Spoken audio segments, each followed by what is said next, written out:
that goal setting and doing vision boards has radically changed my life, and I have proof. These are some of my old vision boards that I found in my desk the other day when I was filming my decluttering series, 2019, 2020, 2021. And this is my life now 5 years later. These are actual pictures from my life. It is nuts to me to see how much these have manifested. Like, if you asked younger me what her dream life would be like, she would pretty much exactly describe the life that I'm living now. And I think that goal planning and setting and making vision boards and making these videos every year is part of the reason that I get to live my dream life now. So I thought I would sit down with all of you guys and go through my planning process for 2025, and we can create our dream lives together. First thing I want you to do is get a nice drink. I've got a little probiotic soda here. Light a candle, play some music. It might seem silly, but I really want us to be in that creative headspace, be in a space that feels inspiring to us and not just checking something off of a to-do list. And we're gonna start big and then narrow down. So I promise by the end of this video, you will have very actionable, measurable steps to start making your dream life your reality. But we're gonna start big and we're just gonna reflect on 2024. So I made a video similar to this last year, and I'm just gonna go into the Notion board that we created together, into the 2024 goals by category. I did uncheck all of this so that I could go in and recheck it, because that's dopamine. So I have in here that our 2024 word of the year was healing or balance. I'm actually gonna delete balance because I did end up choosing healing. And this was an incredibly healing year for me, both physically and mentally and emotionally. So I feel really good about how I implemented that word of the year into my life. Health-wise, I did get a diagnosis. That was huge this year. I've been dealing with some health stuff, and so being able to put a name to it and then have treatment options has been absolutely huge. I did not get out and do walks 3 times per week, so I will probably carry that onto my 2025 goals sheet, so we're gonna leave it unchecked. Started my therapy journal. I did medication management. In my personal goals, I have randomly 2 book draft goals. I don't know why it got copied in there twice, but not only did I finish a draft of my book that I was proud of, I finished 5 or 6 or 7 drafts of my book that I was proud of and then published it. So I know that's where a lot of my energy went in 2024, and I'm very, very proud of it. I think that there will be some other areas that were maybe lacking a little bit more because I put so much focus into this area, but I did go above and beyond this goal. I also put go on a solo outing 1 time per week. I didn't do that. I think I probably did it once a month, and honestly, that felt like a good cadence to me. I think once a week would have been too much. Professional goals, hit 85,000 subscribers. Sadly, I did not do that this year, but I also had hit 25,000 Instagram followers, and we blew past that all the way to 40,000. So never know exactly how things are gonna shake out, but I like having these goals as kind of just a benchmark. Work-life balance, I solidly failed at this. Solidly failed. This is gonna be a big theme going into 2025 for me. I really need to rethink my work-life balance and the boundaries there. Probably my biggest opportunity for growth at the moment. Financial, save $10,000. We did not do that, but we saved up for a massive trip that I'll tell you guys about a little bit later. So not a total loss, just not exactly what I thought it would be. Beat income from the previous year. I did not do that either. However, I'm happy with the income that I made. But I did max my retirement contribution into my Roth IRA. We also put extra on our mortgage this year.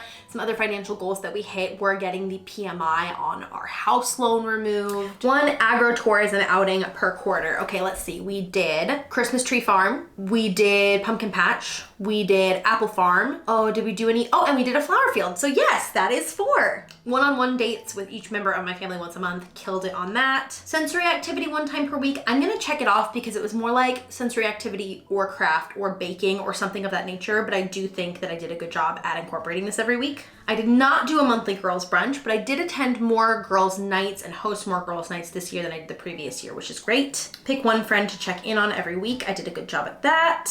I definitely tried 3 new hobbies. I definitely did some more canning research and learned how to can more things. Reorganized the pantry and fridge, built a meal planning process, and finished the bathroom reno. Did not build the dining bench, but I think I'm chill with that. I feel like we made good progress in the home category. Looking at this, I am feeling very proud. I am feeling proud both of what I accomplished and the compassion that I'm having for myself for the things that I didn't accomplish, because there are unchecked things on this list, and that is realistic. And it's like that every year. There are also things that I couldn't have predicted that are not on this list that I did. So that's really cool. The next thing we're gonna do is our whiteboard dreaming. There is this story, I believe it was John Legend. It was told on the Scrubs podcast.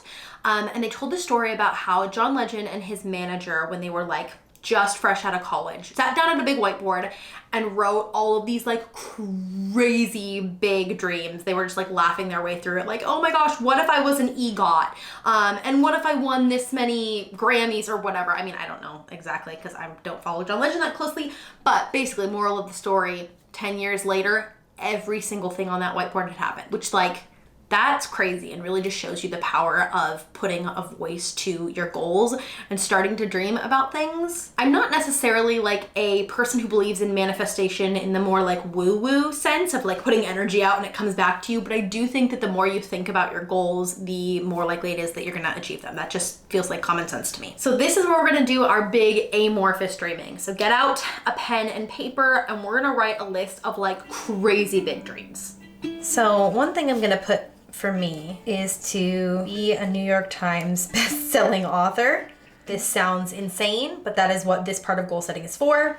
I would love one day to own some kind of a boutique, whether it's online or in person. I've always wanted to do kind of a product-based business where I get to like design things and curate things, so I'm gonna put that on here. I'm also going to have a cut flower farm.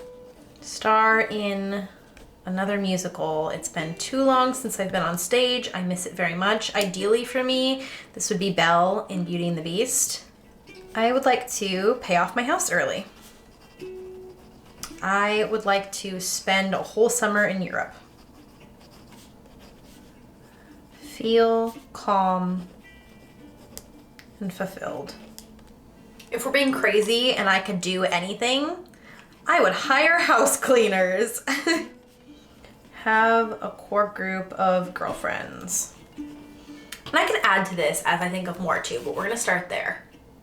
Something else I did recently that you could absolutely do at this portion of the goal setting process is to do the viral day in my future life ChatGPT prompt, where basically you give it a list of all the things that you would have in your future dream life and you ask it to write out a whole day in the life of that future you, and it was amazing. It was so motivating. And once I had that vibe of what I was going for, I was dreaming big about what could be, it was easier to write these goals. So the next thing that I'm gonna do is to break my goals up into categories again, just like we had for last year. So I just duplicated that page, changed the year, and deleted everything because we're starting fresh. I think my word for 2025 is going to be boundaries. I am trying to create better boundaries in my life for myself, in my relationships, in my work life. That's gonna be a big focus for me this year. And now we'll just kind of go category by category. So the first one is health, both physical and mental. First one is going to therapy every other week. This is just kind of something I already have on my calendar, but I'm gonna put it on here just so that I'm thinking about it and focusing on it. And whenever I go back to this page, I can kind of pat myself on the back because I know I'm gonna be doing it. Another thing that I want to do this year is improve my joint health with all of the like hypermobility stuff that I have going on. I think that I just really need to continue to prioritize that. This is gonna be a lot of strength training and working out, which is my favorite, but it's fine. I will do it for my body because I know it will keep me healthy. Something infinitely easier for me to do is to prioritize my gut health. And thankfully, I pretty much have this on lock. It's kind of on autopilot because I take Seed's DSO1 Daily Symbiotic. I'm so excited that Seed is working with me on today's video. DSO1 is a clinically validated 24 strain pre and probiotic that is engineered to survive digestion and deliver whole body benefits. Unlike a lot of pro and prebiotics on the market, they have this incredible technology called ViaCap technology. Basically, inside these little magic green capsules is another capsule, and what this does is make sure that 100% of all the goodness that is in here actually reaches your colon where it needs to be. So the outer capsule is prebiotic and the inner capsule is probiotic.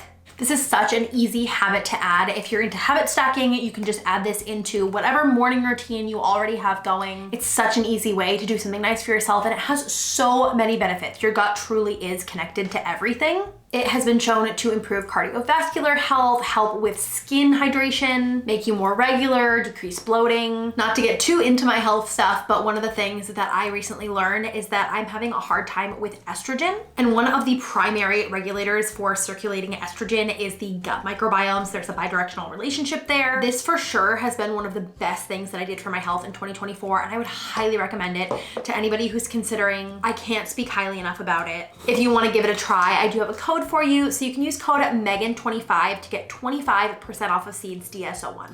So moving on here, I'm gonna do professional goals next because I feel like those are always the easiest ones to set. They're very measurable. Of course, I would like to be a New York Times bestselling author one day, but I wanna make sure that I'm setting goals that are attainable and that I can measure. SMART goals, you know?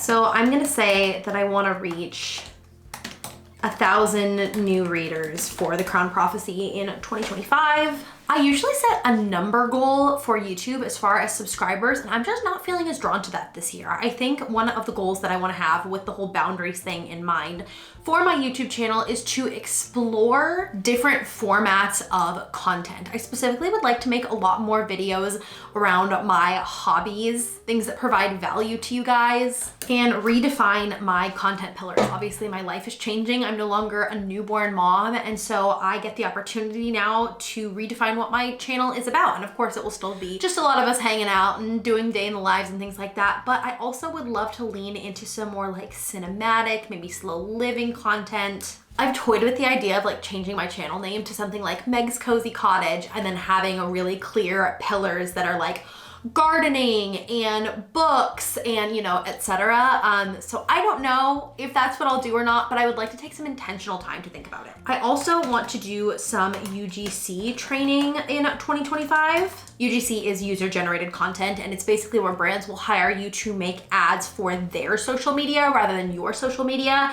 I think that would be something very fun for me to get into, and again, have that good work-life balance where it's focused on the product, not so much me as a product, which can be a lot of pressure sometimes. Financial, again, I'm going to put max retirement contribution because that's something that's super important to me. I want to finish saving up for our Paris trip. Family goals, I want to continue doing an outing with each member of my family once per month. That was game changing for me this year. I felt like I really got to deepen my relationships with both kids and with Matt just by having that intentional time to like sit one-on-one and chat. For social, I'm going to put DM my first D&D campaign. I actually started doing this a couple weeks ago, but I want to make sure that I'm consistent with this throughout the year. We have a standing time every other week, and I want to finish the Wild Beyond the Witchlight campaign, which is so fun. I also want to continue going to my writing group once a week. Sometimes it can be hard for me to drag myself out of the house, especially because it is quite a drive to get there, but that is something that I want to prioritize, focus on building those relationships, focus on carving out that time to work on something I'm so passionate about. Learning and new experiences. Our big travel thing coming up right now is a trip to New York. And then as like a subheading on that, I'm going to say see a Broadway show because I've always wanted to do that. Theater girly at heart, and I never have, so I need to get tickets soon. Make sure that I prioritize that. I also would like to learn how to do my hair this year. I know that sounds silly, but I have like fine, flat hair that is much thinner now than it was before kids, and I feel like I never do anything with it, and I would like to learn how to do things to it. So I'm gonna put that under learning and new experiences. And I also want to get into cozy gaming. I've been setting up a little cozy gaming space up in Matt's game room, and I would like to find some games that I enjoy because I think that would be a very good outlet for me. For home, I'm going to put 15-minute pickups 2 times a day. It's the best way for me to keep my house clean. I need to actually do it. I'm feeling pretty good about the house renovations wise. Normally I have 1 or more big renovation projects that I put on this list of goals, but honestly, I'm feeling very content with where we're at. There are some things that if we get motivated to build a library in the front room or build a dining bench, then great. But I'm not gonna put any on here because I'm feeling like I just want to enjoy our house for a little bit instead of just like pushing the goal line farther and trying to do more and more and more. Something I do want to focus on doing though is continue to declutter my home. So I just finished filming the 30-day declutter challenge, but I don't want it to stop there. I want to continue to declutter our home and make sure that I'm keeping it decluttered. It's just brought a lot of ease and peace to our lives. Then I'm gonna go all the way back up to personal. One of my personal goals is to improve my confidence. And there are a few ways that I want to do that I'll put into the quarterly goals section. One of them is like journaling. Another one is learning how to dance, because I feel like in years past, so many of my goals have been about changing my body or making my body look a certain way. And I just want to learn how to move my body without shame and not feel like I need to hide it. So I'm gonna start doing some dance stuff just for funsies. Looking at this, I'm thinking back to my big goal list and also the day in the life thing that I did on ChatGPT. And I'm just gonna kind of round it out by adding a few more goals. In family goals, I wanna do a play date one time a month. For personal goals, I would like to upgrade my uniform, basically. So instead of telling myself that I'm not going to wear a sweat set all the time, I'm just gonna get cuter sweat sets so I feel more confident in the thing that I know I'm comfortable in. And again, I'll continue to add to this as I think of more things. So now that we've dreamt all of our big dreams and we've envisioned our dream life, we are going to actually break that down into action. And that is where this sheet comes in. Again, this is from Jules Acree's Notion template. This is the 2025 yearly plans and goals board. And this looks a little bit nuts when you first look at it. It looks very type A, but I find that actually tracking my goals and marking them off is essential to achieving them. So I've gone in and I filled in some info. So you can see I've got my word of the year up here, and then I filled in some of the goals that I knew I was gonna have, like the monthly dates with each member of the family, the agritourism outings. And I'm gonna go into one of these and show you the nitty gritty of it just as an example. I won't do them all because you would be bored to tears. One of my big goals this year is to publish the sequel to my book. The sequel is going to be called The Crowd Divided. So you can see in here, I have the status as in progress. I have a date for myself. This is my date to be done with everything. I'm thinking it will actually come out probably Q1 of 2026. If it's sooner, that would be great. But for me, I want to have the cover, the interior, everything done by the end of 2025. Goal type is professional. And then what I really like about these templates is that they give you these kind of prompts. So motivation, what is your why behind this goal? And I wrote, to make time and space to do something creative that I love and share the rest of Quinn and Evander's story with my readers. Vision and manifestation, I'm envisioning holding a physical copy in my hands, doing a signing at the bookstore, dreaming really big and crazy. The feel of the paper as I'm signing it, the smell of the Sharpie, talking to somebody about the story, just getting really specific about what that would be like. And it's just fun to dream a little bit. And then we have next steps and supporting actions. So let's work backwards. What I need to do to publish a book. Format the text, finish the cover, hire a line and copy editor, do beta readers in here. I may or may not work with a developmental editor again. I'm gonna put that on here. I'm gonna put finish first draft, and I'm gonna make that due date, let's do April. And then on the micro day-to-day level, I'm gonna have a word count of, the book is gonna be about 125,000 words long, and I wanna have a first draft done by April. We'll say about 1,000 words a day. And then I'm gonna go in and assign due dates to any of these that make sense for them to have due dates. Some of them are gonna be a little bit more amorphous, but that is basically how I go in and do all of the smaller goals. So I'm gonna go ahead, finish doing that, and then we will go over them together and make our vision board.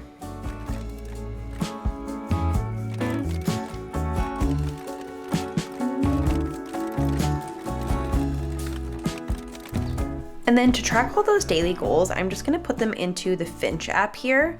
This is so good at keeping me motivated, and I'm gonna set the reminders on as well, and then I can check them off as I do them every day. Okay, that is done. I feel like I have so much direction. I feel so good. I wanted to go a little bit more in depth on what I mean about creating really specific goals, because it's great to have the goal of become more confident, but that isn't super actionable, right? Because how will I know when I've achieved it? What steps do I need to take to get there, etc. So for me, that was a really big goal. My 3 biggest goals this year are to kind of redefine my work-life boundaries, to write the sequel to my book, and to improve my confidence. But as far as the confidence one goes, I wanted to figure out how I could actually bring that into my life in ways that I could measure. So that came down to 3 things for me. The first thing, like I said earlier, is that I'm going to start dancing. Literally just just in my living room, I'm gonna start doing mad fit workouts. And the goal of this is not to lose weight or look a certain way. The goal of this is to be able to move my body in a confident way and not feel self-conscious about it. I think that will bleed into other areas of my life. Second one is to finish this journal. This is the Create Yourself journal. I got it at a bookstore on Whidbey Island. I am almost 2/3 of the way through it. And then when I finish this one, to get something similar. Basically, I want to sit down and do like 5-10 minutes of self-confidence journaling every day. And then my third one is to try an improv class. I did some improv in theater in high school, and I found that it was very confidence building. It helped me to trust myself, to get over the nerves of how I am perceived by other people. So those are the 3 things that I'm gonna do this upcoming year to work on my confidence. And you can see how that really takes it from this kind of vague general thing to something that I can actually do and measure. It just makes it a little bit more real. So the last thing for us to do is to do our vision board and our becoming board. But I think I need a change of scenery, so let's head out to the living room and grab my iPad. So for this, I am breaking out the Pinterest, and I'm just going to do the vision board first. This is the part I know how to do, and then we're gonna try a new exercise together.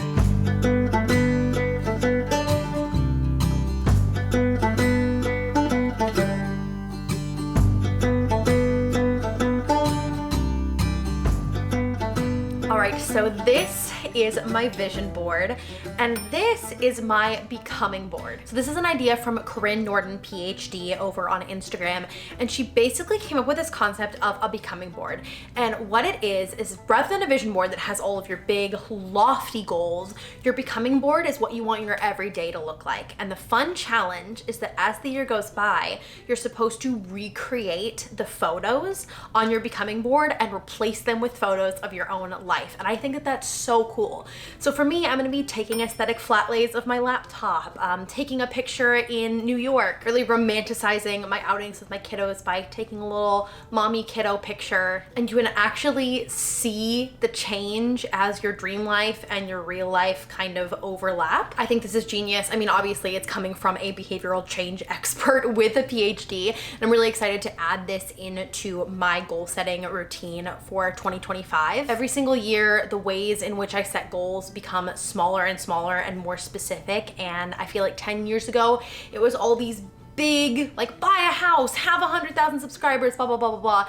And my goals now are like, take my daughter out to coffee once every month, dance in my living room, things like that. And I think that's how I can tell that I'm growing and maturing. So I know that was a long one, but I hope that you guys found all of these goal setting exercises helpful. I really enjoyed doing it with you guys. Please share your vision boards with me on Instagram if you make them. My handle is just @meg.acuna. I'm so excited to see how these transform our lives over the next year. And thank you so much for watching. I love you guys lots, and I can't wait to see you in my next video. Bye!